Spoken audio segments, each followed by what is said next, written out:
dengan mengasihi Tuhan dengan segenap hati kita, dengan segenap kekuatan kita. Bahkan dalam perjanjian baru, Yesus menambah dengan akal budi kita, dengan kekuatan kita. Love God with all our heart, with all our soul, jiwa, with all our mind, akal budi, with all our strength, kekuatan.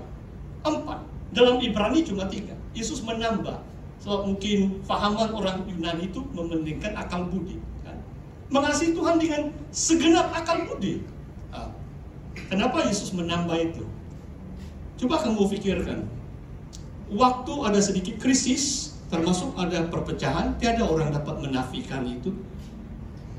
Waktu COVID-19, pandemik, desakan vaksinasi, berlaku perpecahan. Di antaranya adalah beberapa gereja saya tahu sampai hari ini mereka macam sudah berpecah. Sebab bulan-bulan yang pertama, walaupun SOP sudah dilonggarkan, kepimpinan beberapa gereja ini belum lagi jemput jemaah mereka kembali berbakti. Ada jemaah-jemaah 5-6 bulan setelah SOP semua sudah dilonggarkan, diistiharkan tamat, kamu bebas sudah itu, masih lagi jemaah ragu-ragu. Bolehkah saya masuk gereja saya ini? Kan? Tidak tahu saudara paham maksud saya atau tidak. Sebab pimpinan tidak beritahu secara jelas. Di mana-mana sebenarnya bulan pertama pun saya mulai khotbah sudah. Saya mendorong setiap bulan saya berkhotbah bila SOB dibuka. Saya mendorong gereja-gereja di mana saya berkhotbah. Kamu umumlah, kamu doronglah jamaahmu. Sebab kita tahu orang kita kan segan kan. Wah nanti kena marah, kena halau, siapa mau dihalau kan? Tidak boleh masuk walaupun SOP dilonggarkan dan sebagainya. Dan saudara, cuma pastor sebut ini sebagai contoh. Ada 4 orang pastor singgah di rumah saya waktu pandemik. Di antaranya yang ceritakan mimpi tentang PMM, tapi ada 2 mengenai ini pandemik. Jadi dia pikir, dia sangat takut sebab dia kena desak. Jarum yang kedua, dia rasa jantung dia bergerak lebih laju sudah. Tapi setiap minggu penetua dia bilang, pikirlah booster, dia bilang. Jarum kedua pun dia sudah mau pingsan. Jadi dia datang, dia bilang, pastor, saya macam mau letak jawatan macam kamu sudah itu. Saya jadi contoh lah ini. Contoh yang berani, ada pendirian, bayar harga, bayar cost untuk mentaati Tuhan. Saudara, dan pasti itu jawab bila sebelum dia jalan ke rumah saya adalah, dia bilang, mungkin orang malas berpikir. Mengasihi Tuhan dengan segenap akal budi itu menuntut kita menggunakan akal budi kita. Mungkin belajar tentang Yahweh Elohim, 2 perkataan yang senang di lidahmu. Mungkin ada keluar gereja, malas lah itu. Bagus juga pastor sudah ajak, tapi saya malas lah itu. Maksudnya kamu tidak lagi peduli, kamu tidak lagi menyelidik. Saya harap kebenaran yang saudara kecapi hari ini akan menambah pengetahuan dan pengertian. Kamu lebih memahami firman Tuhan, pengakuan iman Israel yang disebut oleh Tuhan Yesus dalam Injil Markus bab 12. Saudara, bagaimana kita menguduskan nama Bapa? Kalau mengasihi Tuhan dengan segenap hati, saya rasa luar biasa. Itulah kebangunan rohani kan. Saudara, anak saya beberapa tahun yang lalu, mungkin ini sudah 5-6 tahun yang lalu, saya masih terasa apa yang dia beritahu kepada saya. Kalau dia cuti itu saya selalu try, karena dia yang try, dia sudah license mungkin lebih 10 tahun sudah. Dia bilang, Bapak, I understand your ministry. Dia hanya cakap satu patah sih. Bapak, saya mengerti pelayananmu. Anak saya yang cakap itu. Hampir saya menangis. Kenapa? Christmas saya jarang bersama keluarga kan. Tahun ini pun mungkin ada 6-7 undangan saya. Sebab saya utamakan Tuhan, saya mengasihi Tuhan segenap hati. Ada ayat mengatakan kamu harus mengasihi aku lebih daripada istrimu, daripada anakmu, daripada saudaramu. Saudara faham ayat itu? Itulah maksudnya mengasihi Tuhan. Saya committed dengan gereja Tuhan. Sehingga kadang-kadang saya tahu saya tidak dapat bersama keluarga. Kalau kalangan SIB, saya merayakan Tahun Baru Cina. Biasanya saya buat retreat atau seminar Tahun Baru Cina untuk memudahkan lebih ramai orang hadir. Lebih baik saya senang-senang bersama keluarga, jogging-jogging, makan itu itik yang enak-enak. Tapi mengasihi Tuhan itu buat saya committed. Saya tidak lari dari panggilan itu atau komitmen saya untuk gereja Tuhan. Memang bukan setiap tahun ya, macam waktu anak saya balik, waktu saya pastor Muhibah, 3-4 tempat dia kena bawa masuk kampung di SIB Batukan, macam-macam tempat saya bawa anak saya. So banyak jemputan keluarga SIB Muhibah waktu itu. 3 sesi juga saya khotbah. Kali pertama saya memandu tengah malam sebab anak saya harus pulang ke New Zealand, tamat sudah cutinya. Tengah malam saya balik di KK, keesokan pagi dia naik pesawat. Dan waktu anak saya mengatakan, "Daddy, I know your ministry." Itulah hati menangis sebab kadang-kadang tidak dapat bersama keluarga. Karena tuntutan Tuhan itu lebih utama. Saya berdoa saudara boleh menangkap apakah itu menguduskan nama Tuhan dengan mengasihi Tuhan dengan sepenuh hati. Everything is secondary. Kalau saudara mengasihi Tuhan segenap hati, segala sesuatu saudara sanggup melakukan bagi kemuliaan nama Tuhan.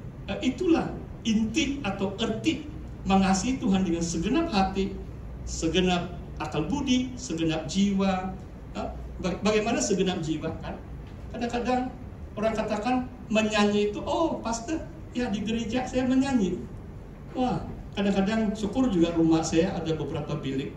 Kalau saya tidak mau ganggu istri saya, sekarang istri saya di kampung. Kalau kami 2 orang sih ada 4 bilik di rumah. Bilik study saya 16 kaki, panjang 12 kaki lebar. Besar saya punya bilik study. Jadi saya masuk bilik lah. Saya beli lagi itu Sony headphone 1.000 ringgit. Kenapa? Sebab saya kasih wireless lah. Maksudnya itu saya suka kadang-kadang musik kuat lah, 1 orang kan. Saya tidak mau kasih bising istri saya atau jiran saya. Nah, jadi saya pakai headphone, saya menyanyi. Bukan juga setiap hari. Maksudnya kalau kita mengasihi Tuhan dengan segenap jiwa, kita mau terus menyembah Tuhan, bukan di gereja saja. Sekarang ada YouTube, senang, lagu Indonesia, wah sangat merdu. Terima kasih ya warga Indonesia yang hadir. Banyak lagu-lagu. Nah, kami orang Malaysia pinjam itu. Bersaudara Pak kita ini.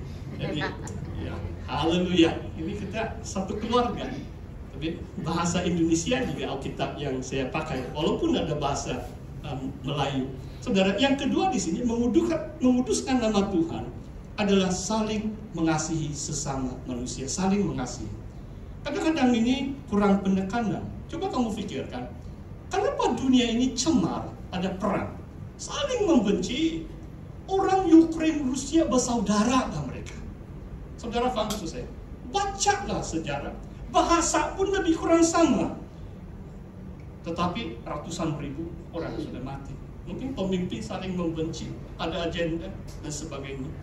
Mau dekat 3 tahun, ada pembunuhan. Apalagi kalau gereja Tuhan. Tuhan mengatakan kalau membenci itu membunuh dalam 1 Yohanes. Jangan kamu membenci saudara.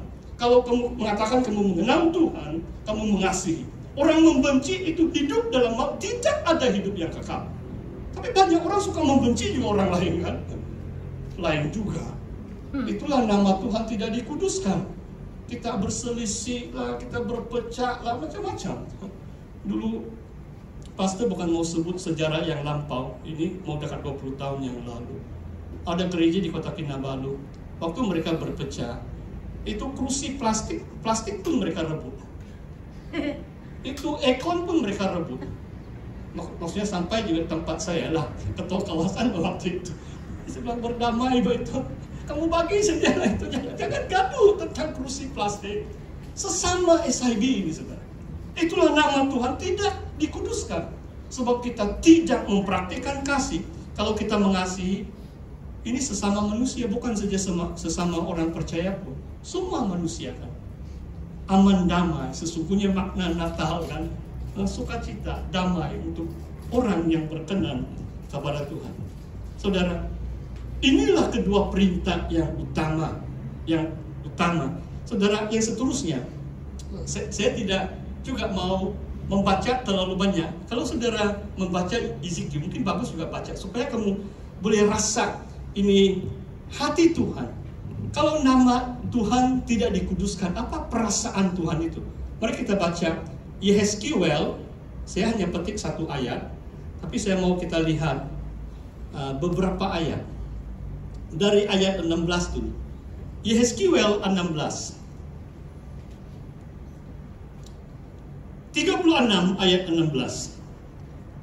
Kitab Yeskiel pasal 36 ayat 16. Kemudian datanglah firman Tuhan kepadaku, hai anak manusia, waktu kaum Israel tinggal di tanah mereka, mereka menajiskannya dengan tingkah laku mereka. Kelakuan mereka sama seperti cemar kain di hadapanku.